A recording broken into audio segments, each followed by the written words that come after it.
Podcast Network Asia.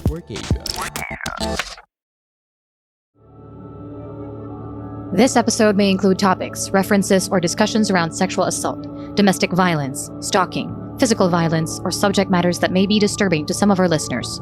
We do acknowledge that this content may be difficult. We also encourage you to care for your safety and well-being.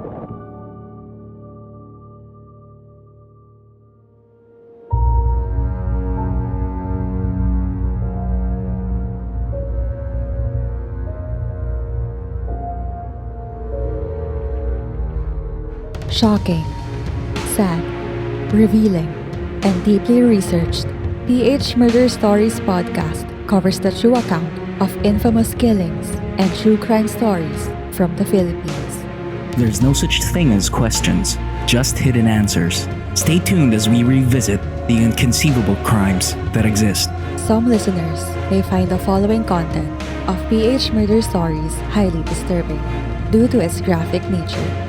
PH Murder Stories does not condone nor promote violence of all sorts. Viewer discretion is advised.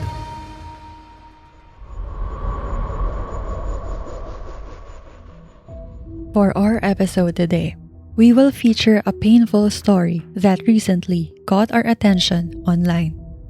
We decided to cover this episode as our way to condemn bullying of all sorts and to promote mental health awareness.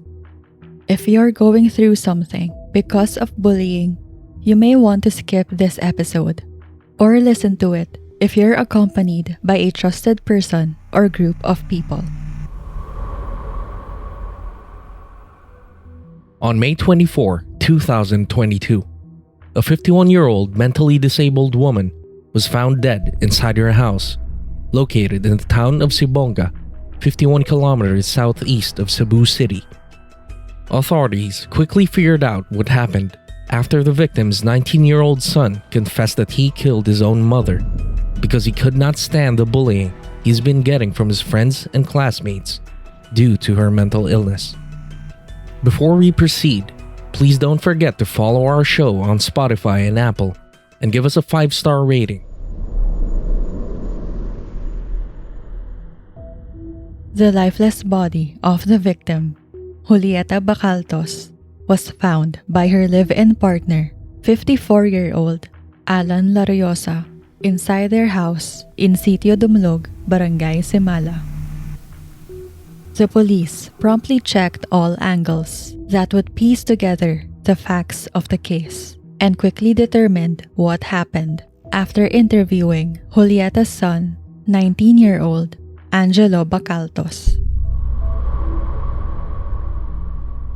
Lariosa told police that he had seen Julieta the night before when he delivered dinner for her.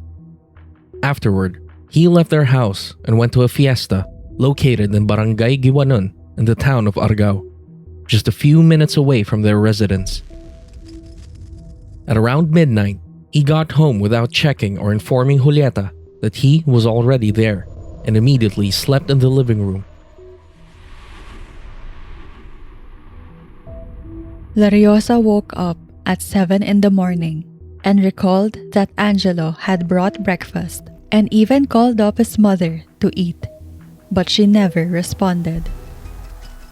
For added context, Angelo did not live with his mom and Lariosa. He and his siblings resided near Julieta's home at the house of their grandparents. Before Angelo left his mother's house to return to his grandparents' residence, Lariosa told him to save some breakfast for his mother as he initially thought that she was still sleeping.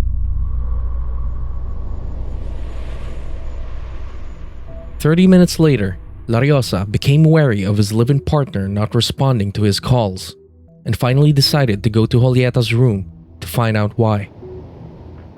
As Lariosa checked Julieta's room, he shockingly found his partner lying on her folding bed, covered in blood. Lariosa immediately sought help from their neighbors to bring Julieta to the hospital. Unfortunately, they were too late as the emergency responders failed to revive Julieta because she lost a significant amount of blood.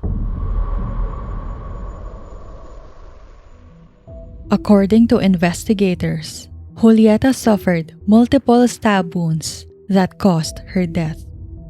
When the police questioned Angelo about the death of his mother, he quickly admitted to the horrific crime he did. Based on Angelo's confession, he killed his mother because he can no longer bear witness to her suffering from her condition. He also said that his mother was often the subject of bullying towards him by his friends and classmates due to her mental health problems.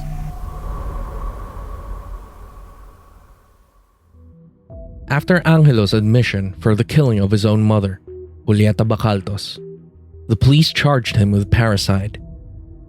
As for Lariosa, he told reporters while in tears that he was shocked by what happened to his live-in partner, and he had never thought that Angelo was capable of killing his own mother.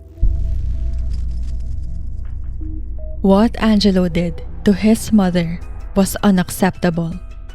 But before our prejudicial comments weigh in, please acknowledge the fact that bullying and the lack of mental health awareness and initiatives in their area were the main culprits behind this incident.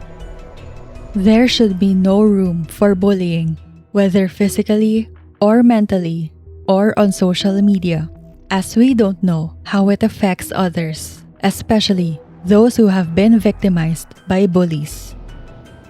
Remember that we should help promote and empower each person with the utmost respect, especially when there are times that we get into heated arguments or altercations.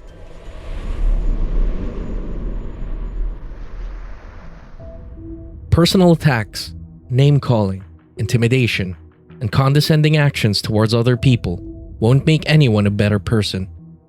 It only breaks a person's spirit to live a happy life. No one deserves to be bullied. If you're a victim of bullying, we hope you're doing well.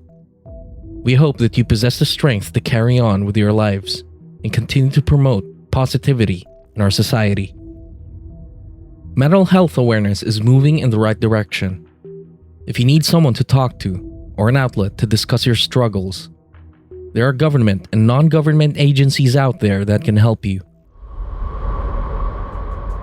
For our part, the PH Murder Stories team is completely open to anyone that wants to share or discuss such issues. You may contact us through our social media platforms. Thank you for listening, and together, let us promote inclusivity to end bullying in all forms.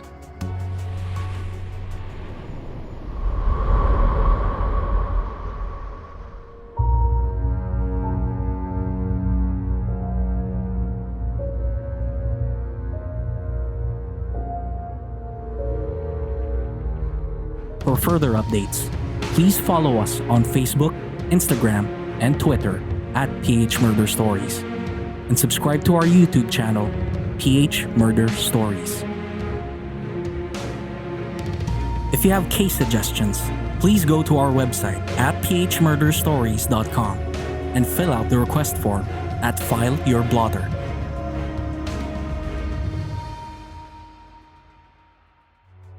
Did you like this episode? Give us a rating on Apple Podcasts, or if you're listening on other platforms, kindly send us a review on our Facebook page or send us a tweet. You can also share our podcast to your Instagram and Facebook stories through Spotify. We're also inviting you to join our Facebook group, PH Murder Stories The Verdict, and participate in our discourse about true crime, both local and international. This group is a safe space for true crime and mystery fans like us who want to engage in thorough discussions about the subject. To all our listeners, we hope you could support us on Patreon. If you're fond of online shopping, you can also help our team earn a small commission by clicking our Lazada and Shopee affiliate links found in the description. Any amount you contribute will enormously help support our team to produce more quality content.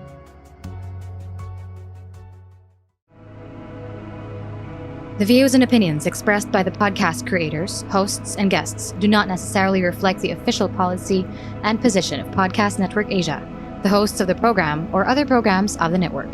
Any content provided by the people on the podcast are of their own opinion and are not intended to malign any religion, ethnic group, club, organization, company, individual, or anyone or anything.